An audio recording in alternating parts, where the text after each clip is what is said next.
Battle to the heavens के last episode में हमने देखा था कि स्यावियन और तीनों ड्रैगन किंग्स के बीच में भयानक फाइट हो रही थी। नॉर्दर्न ड्रैगन किंग ने स्यावियन के हर्ट को ऑलमोस्ट क्रश कर ही दिया था, लेकिन बोधिसत्व हर्ट की वजह से स्यावियन बच जाता है। फिर स्यावियन नॉर्दर्न ड्रैगन किंग का रॉकेट सा बना देता है। इसके बाद जीएन ड्रैगन स्लिंग स्वॉर्ड के साथ ड्रैगन किंग्स को काटना छाटना स्टार्ट कर देती है, लेकिन एट लास्ट सीरियसली इंजर्ड होकर तीनों ड्रैगन किंग्स भाग जाते हैं। फिर स्यावियन 3 महीने रिट्रीट में रहने के बाद 2 स्टार डोबसैंग बन जाता है और फाइनली जीएन भी स्यावियन के साथ वापस फॉलिंग स्टार पैवेलियन जाने की जिद करती है। अब देखते हैं कहानी में आगे क्या होता है। तो क्या तुम सब सेंट्रल प्लेन्स लौटने वाले हो? मैं भी तुम्हारे साथ चलूंगी। बगल में खड़ी जीएन ने स्यावियन के ग्रुप की बातचीत सुनने के बाद मुस्कुराते हुए सबको बताया। ये सुनकर स्यावियन थोड़ा चौंक गया।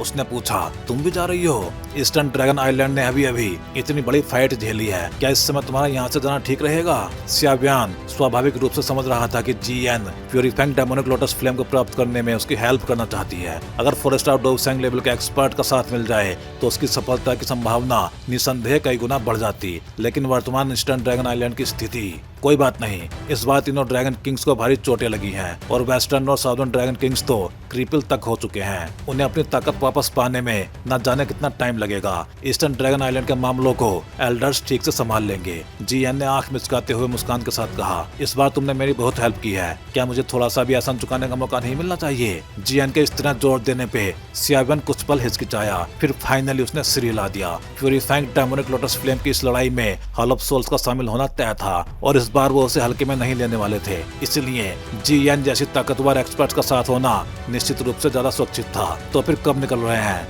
स्यावियन की सहमति मिलते ही जीएन की आंखों में उत्साह चमक उठा। उसका लहजा ऐसा था मानो वो बेसब्री से बाहर निकलना चाहती हो। स्यावियन ने उसे थोड़ा अजीब भाव से देखा। क्या ये लड़की ईस्टर्न ड्रैगन आइलैंड में ज्यादा समय रुक के उब चुकी है और अब इसी बहाने बाहर घूमना चाहती है? अब जब कोई और जरूरी काम नहीं बचा तो अभी ही चल पड़ते हैं। इसके अलावा ट्राइब चीफ याओ मिंग, जब तुम 9 Syrian deep ground python tribe लौटो तो काइलिन की सुरक्षा का ध्यान रखना। हेवन डेवन फिनिक्स ट्राइब के 3 लोगों में से हम पहले जियो फैंग को रिहा करेंगे ताकि वो घबरा के कोई कठोर कदम ना उठाएं। कुन फैंग और जिन फैंग को अभी ईस्टर्न ड्रैगन आइलैंड पे ही बंद रहने दिया जाएगा। 2 डोबसैंग उन्हें काबू में रखने के लिए पर्याप्त हैं और फिर तीनों ड्रैगन आइलैंड को करारी हार मिली है, इसलिए हेवन डेवन फिनिक्स ट्राइब भी उन्हें छुड़ाने का साहस शायद ही करेगा। स्यावियन ने मुस्कुराते हुए याओ मिंग से कहा। याओ मिंग ने सिर हिलाया और हाथ जोड़ के बोला, तो फिर आपकी यात्रा मंगलमय हो। स्यावियन मुस्कुराया, उसने आस्तीन लहराई और उसके पास ही एक स्पेशल टनल बन गई। वो सबसे पहले उसमें प्रवेश कर गया, बाकी सब तुरंत उसके पीछे चले।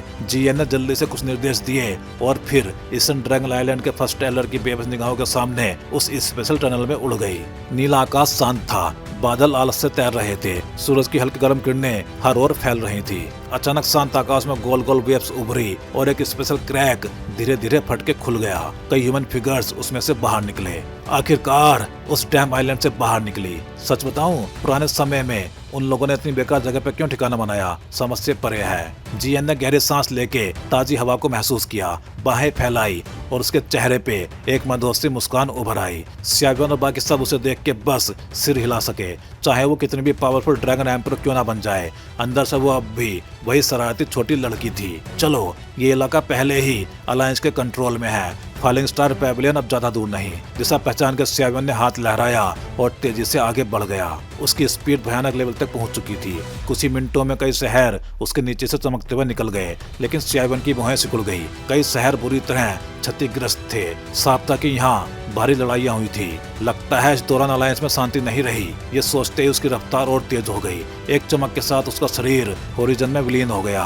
फॉलिंग स्टार पैवेलियन के मेन हॉल के विशाल मीटिंग रूम में याओलाओ, एंसेस्टर होयुन, पिल टावर के फर्स्ट एल्डर और कई अन्य लोग एकत्रित थे। सभी के चेहरे गंभीर थे। इस टाइम में अलायंस के 300 से अधिक प्रमुख शहरों में से लगभग आधे पे हमले हुए हैं। ऊपर से देखने में ये अटैक्स अलग अलग फैक्शंस के लगते हैं, लेकिन इनके पीछे हॉल ऑफ सोल्स के एक्सपर्ट छिपे हुए हैं। याओलाओ की आंखों में गुस्सा था। पिल टावर से भी संदेश आया है, हाल के दिनों में स्नीक अटैक्स बढ़ गए हैं, कई अल्केमिस्ट गायब हो चुके हैं। इसके पीछे कौन है ये हम सब जानते हैं। हॉल ऑफ सोल्स बहुत ज्यादा घमंडी हो चुका है। एंसेस्टर होयून ने दांत भींचते हुए कहा। याओ लाओ ने गहरी सांस ली। अगर यही चलता रहा तो हमारी स्काई मैंसन अलायंस की प्रतिष्ठा बुरी तरह प्रभावित होगी। तो तुम्हारा क्या विचार है? पिल टावर के फर्स्ट एल्डर ने पूछा। जैसा उन्होंने हमारे साथ किया वैसा ही हम उनके साथ करेंगे। वो हमारे शहरों पे हमला कर रहे हैं तो हम उनके ब्रांच हॉल्स पे चढ़ाई करेंगे। मीटिंग हॉल में सन्नाटा छा गया और तभी ओह, टीचर की बात बिल्कुल सही है। जो हमारे घर आए उसे खाली हाथ वापस नहीं जाने देना चाहिए।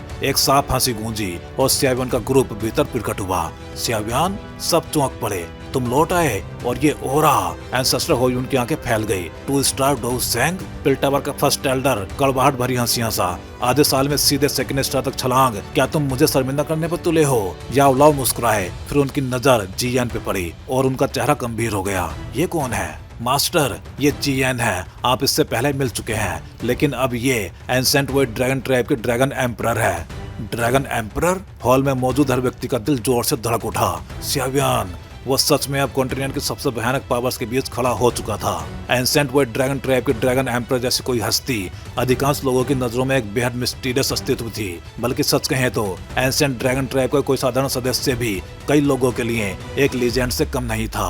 आखिरकार एंसेंट वर्ल्ड ड्रैगन ट्राइब शायद ही कभी सेंट्रल प्लेन्स में प्रकट होता था। लोगों के दिलों में एंसेंट वर्ल्ड ड्रैगन ट्राइब की हैसियत उन्हीं एंसेंट क्लैंस के बराबर थी, मिस्टीरियस और अपार शक्तिशाली। और उस ट्राइब की ड्रैगन एम्परर की स्थिति ठीक वैसी ही थी जैसे गुक्लैन या हुक्लैन के क्लैन हेड की। एंसेस्टर होयून और पिल टावर के फर्स्ट एल्डर जैसे पावरफुल एक्सपर्ट्स तक ने अपने पूरे जीवन में इस लेवल की हस्ती को कभी प्रत्यक्ष नहीं देखा था। इसलिए जब उन्हें पता चला कि जीएन ही वो लीजेंडरी ड्रैगन एम्परर है तो उनके चेहरों पर उभरे शोक को छुपाना असंभव था। ये तो बिल्कुल अप्रत्याशित है कि लेडी जीएन की पहचान इतनी ग्रेट है। लगता है उस समय यह बूढ़ा सच में अंधा था। याओ लाओ कुछ देर स्तब्ध रहने के बाद संभले।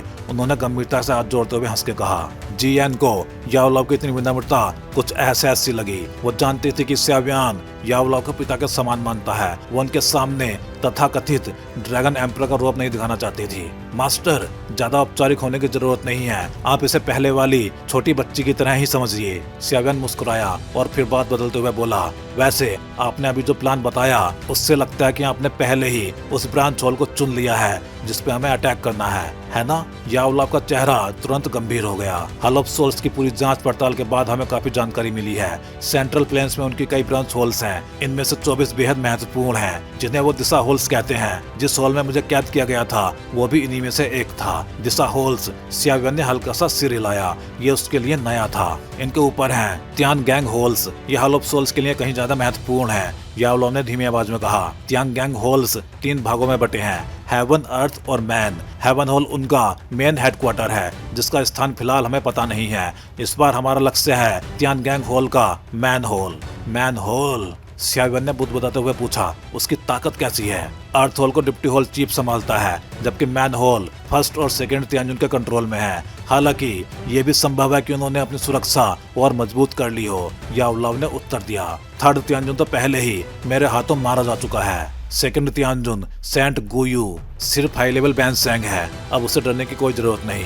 सियावियन की मुस्कान ठंडी और डेंस हो गई। लगता है इस मैन हॉल को गिराया जा सकता है। उसकी आंखों में किलिंग इंटेंट चमक उठा। हॉल ऑफ सोल्स के प्रति उसकी नफरत वर्षों से जमा थी। वो कई बार इनके कारण मौत के मुंह से लौटा था। अब समय आ चुका था कि वो पुराने कर्ज की वसूली करे, ब्याज समेत। मैन हॉल को नष्ट करने की जिम्मेदारी मुझे सौंप दीजिए। अलायंस को अभी सुरक्षा के लिए एक्सपर्ट्स की जरूरत है ताकि हॉल ऑफ सोल्स पलट के हमला न कर सके। इसलिए एंसेस्टर होयून और पिल टावर के फर्स्ट एल्डर यहीं रहें। सियावियन ने गंभीर आवाज में कहा। मैं तुम्हारे साथ चलूंगा। मैन हॉल का स्थान बेहद गोपनीय है। बिना मार्गदर्शन के उसे ढूंढ पाना कठिन होगा। याओ लाओ ने थोड़ी झिझक के बाद कहा। सियावियन ने एक पल सोचा, फिर सिर हिला दिया। जीएन जैसी 4 स्टार डोप सेंग उसके साथ थी। सेंट्रल प्लेन्स में शायद ही कोई ऐसी पावर थी जो उन्हें रोक सके। तो फिर कुछ दिन आराम कर लो, उसके बाद मैन हॉल की ओर प्रस्थान करेंगे। याओ लाओ की आंखों में प्रतिरोध की चमक उभर आई। वर्षों तक भागते रहने के बाद अब पलटवार का टाइम आ चुका था। डैडी! तभी एक नन्ही सी आकृति हवा में उछलती हुई सियावियन की ओर दौड़ी। जियाव जियाव खुशी से चिल्लाते हुए उसके गले लग गई।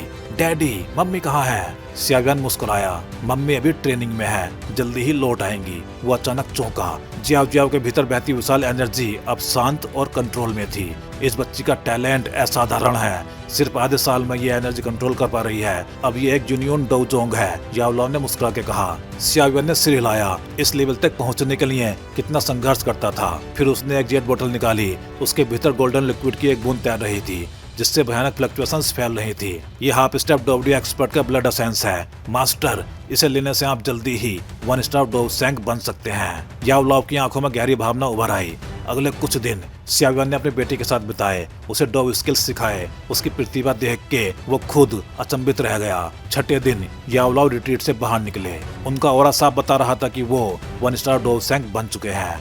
अगले ही दिन सियावियन का ग्रुप चुपचाप फॉलिंग स्टार पैवेलियन से निकल पड़ा। बरियल माउंटेन रेंज सेंट्रल प्लेन्स के पश्चिमी और दक्षिणी क्षेत्रों की सीमा पर स्थित एक भयानक और डेड एनर्जी से भरा हुआ स्थान। 500 किलोमीटर के दायरे में गिनती के ही लोग जीवित बचे थे। पूरी माउंटेन रेंज कब्रों से बनी हुई प्रतीत होती थी। हवा में तेज गति की आवाज गूंजी। कुछ आकृतियां बिजली की तरह प्रकट हुई और माउंटेन पीक पे आके रुकी। मैनहोल यहीं कहीं है, लेकिन यहाँ स्पेशल बैरियर है। जैसे ही कोई भीतर जाएगा वो तुरंत जान जाएंगे। याओलाओ ने गहराई की ओर इशारा किया। जियान ने हल्की मुस्कान के साथ हाथ लहराया और पूरे एरिया को ढकता हुआ एक विशाल स्पेशल बैरियर खड़ा हो गया। सियावियन ने धीरे से सिर उठाया। उसकी आंखों में गहरी ठंडक और दृढ़ संकल्प था।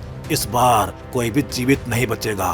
हॉल ऑफ सोल्स 10 साल पुराने इस कर्ज की वसूली का टाइम आ चुका है। थोड़े से डिस्टॉर्टेड स्पेस के पीछे एक विशाल काली धरती फैली हुई थी। जमीन की सतह को कभी कभी घनी सफेदी चीर के बाहर निकलती दिखाई देती थी। वो टूटी फूटी हड्डियां थी जिनसे एक अजीब सी ठंडी सिरन फैल रही थी। इस पूरे क्षेत्र के बीचों बीच एक विशाल ब्लैक होल खड़ा था। वो किसी प्राचीन क्रूर बीस्ट की तरह जमीन से चिपका हुआ प्रतीत हो रहा था। उस सील्ड स्पेस के ऊपर एक बेहद गहरा और भयानक ऑरा लगातार फैल रहा था। उस ब्लैक होल से अनगिनत बेहद मोटी और खुरदरी ब्लैक चेन्स निकल के जमीन के भीतर गहराई तक धंसी हुई थी। उन चेन्स के ऊपर काली धुंध के गुच्छे लिपटे हुए थे। वो धुंध कभी कभी ह्यूमन फिगर का रूप ले लेती थी। चेन्स पर चमकती हुई काली रोशनी की धाराएं फिसलती और फाइनली उस ब्लैक फॉग में समा जाती, जिससे वो धुंध मानो सजीव हो उठती। पूरा इलाका असाधारण रूप से शांत था। एक अजीब सा डरावना एटमॉस्फेयर चारों ओर फैला हुआ था, जिससे रोंगटे खड़े हो जाते थे। यह सन्नाटा ना जाने कितनी देर तक छाया रहा। तभी अचानक 10 ब्लैक फॉग के गुच्छे चैन से उठ खड़े हुए। वो सिकुड़ के 10 ठंडे निगाहों वाले मानव आकृतियों में बदल गई और वो एक दूसरे को देखते हुए आगे बढ़े और इकट्ठा हो गए। चलो, मिशन पूरा करने का टाइम आ गया है। उम्मीद है इस बार हम पर्याप्त सोल्स वापस ला पाएंगे। ग्रुप का नेता, जो बेहद भारी और कर्कश आवाज में बोल रहा था, बोला।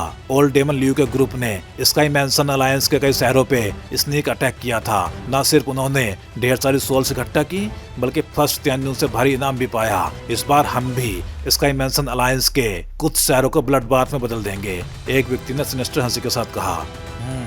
एक भी जीवित मत छोड़ना, लीडर ने ठंडी आवाज में कहा। उसके हाथ हिलाते ही दर्जन भर आकृतियां ब्लैक फॉग में बदल के बिजली की गति से हॉल से बाहर निकल पड़ी। वो जैसे ही स्पेशल बैरियर से बाहर निकलने वाले थे, अचानक आसपास का स्पेस स्टेबल हो गया और अगले ही पल पूरी तरह ध्वस्त हो गया। वो चीख तक नहीं निकाल पाए और उस भयानक स्पेशल प्रेशर में कुचल के पूरी तरह मिट गए। स्पेशल बैरियर धीरे धीरे फट गया और एक विशाल छेद बन गया। कुछ आकृतियां बाहर से भीतर कदम रखती हुई काली धरती पर उतर आई। सियावियन के ग्रुप के भीतर आते ही उस विशाल होल से एक तीखी चेतावनी की आवाज गूंज उठी। चैन्स में मौजूद काली धुंध से कई जोड़ी दुष्ट आंखें खुली और सियावियन के ग्रुप को घूरने लगी। मेरे हॉल ऑफ सोल्स के क्षेत्र में घुसने की हिम्मत, मरना चाहते हो? एक साथ कई क्रूर गर्जनाएं गूंज उठी। चैन्स से अनगिनत ह्यूमन फिगर्स उठे और काली रोशनी में बदल के अंधेरी आंधी के साथ चारों ओर से सियावियन के ग्रुप पे टूट पड़े। तो भाई लोग, ये थी कहानी बैटल फॉर द हेवंस के एपिसोड 185 की। चलिए फिर जल्दी ही मिलते हैं अगले वीडियो में। हे डोंगा फैंस, आप सभी का सपोर्ट ही इस चैनल को आज इस लेवल तक लेके आया है और अब एक नया स्टेप शुरू हो चुका है। हाँ जी, अब आप ज्वाइन कर सकते हो चैनल मेंबरशिप और बन सकते हो हमारे एक्सक्लूसिव कल्टीवेटर स्क्वाड का हिस्सा। अब देखते हैं मेंबर्स को क्या क्या मिलेगा। तो वही मेंबर्स को अलग से मिलने वाला है एक्सक्लूसिव डोंगा content, early access videos, custom badges and emojis, shortcuts और बहुत कुछ। वैसे इनमें मेन तो अर्ली एक्सेस वीडियोज ही रहेंगे। तो अगर आप भी डोंगवा और सियावियन की इस एपिक जर्नी में एक पावरफुल सपोर्टर बनना चाहते हो तो ज्वाइन बटन दबाओ और अपग्रेड करो अपना fan level. Thank you for supporting guys. Stay legendary and keep cultivating.